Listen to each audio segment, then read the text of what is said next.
अब ये शाही ट्रीटमेंट नहीं तो और क्या है कि एक शख्स जो मफरूर था, जो 5 साल पहले वज़ीर आज़म के त्यारे में यहाँ से भागा था, वो उसी वज़ीर आज़म के त्यारे में वापस आ रहा है। मगर अब चीज़ें, स्पेशली ये ऑडियो लीक्स आने के बाद, चीज़ें बहुत आगे निकल गई हैं। यहाँ पे कि जी इलाज करवाने के लिए लंदन जाने वाले इसहाक डार साहब वो गिरफ्तार ना करने की गारंटी पे 5 साल की एक लंबे अरसे के बाद पाकिस्तान वापस आ रहे हैं। यानी मफरूर कह लें, इश्तिहारी कह लें, कुछ भी कह लें, उनके लिए मिफ्ता इस्माइल साहब ने वज़ीर ख़जाना की कुर्सी से इस्तीफ़ा दे दिया।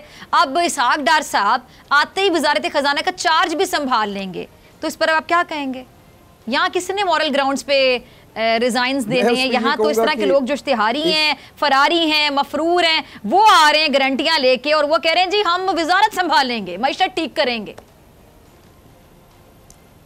जी डॉक्टर साहब, आप बिल्कुल ठीक बात है। इस मुल्क के जो पढ़े लिखे लोग हैं वो तो बेचारे मजबूर हैं, मायूस भी हैं, मगर मैं उनको मायूस इंशाल्लाह नहीं समझता। जिस तरीके से वो रिस्पॉन्ड कर रहे हैं इमरान खान की कॉल्स को, मुझे ये चेंज आती हुई नज़र आ रही है। आवाम का माइंड सेट चेंज हो गया। बाकी डॉक्टर साहब, ये शाही ख़ानदान है, इस शाही ख़ानदान के साथ हमेशा शाही ट्रीटमेंट ही हुई है। अब ये शाही ट्रीटमेंट नहीं तो और क्या है कि एक शख्स जो मफरूर था, जो 5 साल पहले वज़ीर आज़म के त्यारे में यहाँ से भागा था, वो उसी वज़ीर आज़म के त्यारे में वापस आ रहा है। इससे बड़ी मायूसी फैलती है उन लोगों के अंदर कि जो समझते हैं कि उन्होंने सही काम करना है, उन्होंने मुल्क और आइन के मुताबिक चलना है, उन्होंने गलत काम नहीं करने, तो ऐसे लोगों की दिल आज़ारी होती है। और जहाँ तक बात है इनके इसहाक डार साहब के वापस आने की, तो मुझे तो उसमें कोई बेहतरी नज़र नहीं आती। एनी हाउ, वो जो एक आखिरी वक्त पे आप हाथ पैर मार रहे होते हैं, राइट लेफ़्ट, तो ये इस तरह की हरकतें करेंगे और लेट्स सी कि इनके आने से क्या फ़र्क पड़ता है। मगर अब चीज़ें, स्पेशली ये ऑडियो लीक्स आने के बाद, चीज़ें बहुत आगे निकल गई हैं और अब तो मुझे चीज़ें वाइंड अप होती हुई नज़र आ रही हैं। इसमें मुझे नहीं नज़र आता कि इनको कोई गुड गवर्नेंस या बैड गवर्नेंस करने का मौका मिलेगा।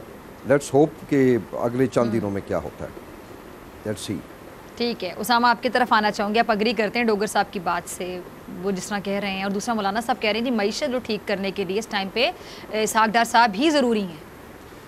ये फिर अगर इनकी इतनी ज़रूरत थी तो 5 महीने भी वहाँ क्या करते रहे? कौन सा इलाज करवाते रहे जो 5 साल से मुकम्मल नहीं हो रहा था? और फिर पंजाब हुकूमत जब इनको मिल गई थी, हमजा शहबाज वज़ीर आला थे, तब भी आने लगे थे, ऐलान भी हो गया, टिकट भी कटवा ली गई थी, और उसके बाद फिर किसी हकीम ने या डॉक्टर ने मना कर दिया कि अभी मैं बात करें, मौलाना साहब ने कि कोशिश है ये मईशत को बेहतर करने के लिए। ये पिछले 5 महीने से कोशिशें हो रही हैं और ये एक नया एक्सपेरिमेंट कह लें आप। जी बिल्कुल ऐसे है कि सिर्फ इन्होंने दूर झोंकने, वही मरियम साहब आपकी ऑडियो में मैंने आपको बताया कि सारा कुछ आपको जवाब वहीं पर मिलेंगे। अब उन्होंने क्या कहा उसमें कि देखिए अंकल, हमें कोई इशू क्रिएट करने पड़ेंगे, हमने जो पेट्रोल की कीमत बढ़ानी है तो हमें इशू क्रिएट करने पड़ेंगे। ये जो गुड कॉप बैड कॉप था ना कि मियां साहब उठकर चले गए और कस्में खाई हैं, और मगरमच्छ के आंसू भी बहाने पड़ेंगे अवाम का दिल जीतने के लिए। और कस्में देखिए ना, झूठ इतना ज्यादा कि इसहाक डार साहब वहां कहते हैं कि जी मेरा इलाज हो रहा है, ये हो रहा है, वो हो रहा है।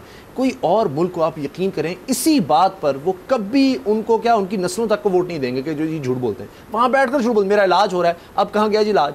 यानी वज़ीर आज़म के जहाज में बैठकर फरार, और फिर उसी अभी तक केसेस उन पर हैं, और वहीं से जनाब वज़ीर आज़म हाउस के वज़ीर आज़म का जहाज़ मिलता है और उस पर वापस आ रहे होते हैं। तो क्या उन्होंने मईशत ठीक करनी है? मिफ्ता इस्माइल का ये कहते रहे कि जनाब मुश्किल फैसले लिए, मिफ्ता इस्माइल कमाल कर रहा है, कमाल कर रहा है।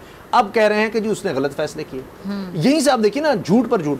तो इसहाक डार साहब इसलिए लाए जा रहे हैं कि जो काम मिफ्ता साहब नहीं कर सके, जो पावर प्लांट्स वो नहीं ला सके, जिन हाउसिंग सोसाइटियों को ग्रिड स्टेशन नहीं वो प्रोवाइड कर सके, इसहाक डार साहब चूंकि घर के आदमी हैं, समधी हैं, जिस तरह पहले उनके कारोबार चमकते रहे हैं, टाइम कम है, तो इस कम वक्त में जितना होता है ना, सायरन बजता है पुलिस का या कुछ पता लगता है जी पुलिस को इतला हो गई है, तो आप क्या करते हैं चोर डाकू, वो क्या करते हैं जल्दी जल्दी जो रह गया जल्दी माल समेटो और छीन कर निकलना है। तो अब वो कारीगर लाए जा रहे हैं।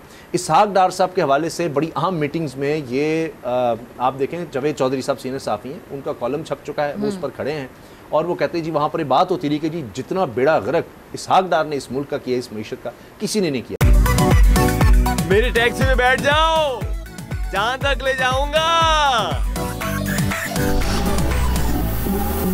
आई है टैक्सी कैश, टैक्सी कैश, आई है टैक्सी कैश, टैक्सी कैश, आई है टैक्सी कैश।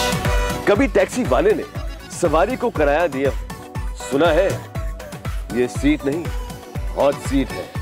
अब जिंदगी में करेंगे ऐश, क्योंकि आ गई है टैक्सी कैश। आई है टैक्सी कैश। बोल एंटरटेनमेंट के शोज देखने के लिए हमारे चैनल को सब्सक्राइब करें और बेल आइकन पर क्लिक करना ना भूलें। सबसे ज्यादा व्यूज, सबसे ज्यादा रील्स और सबसे ज्यादा रेटिंग के साथ बोल अब भी नंबर 1 पोजीशन पर बरकरार। अगर आपको ये वीडियो पसंद आई तो लाइक पे क्लिक करें, सब्सक्राइब करें और बेल दबाएं ताकि कोई खबर रह न जाए।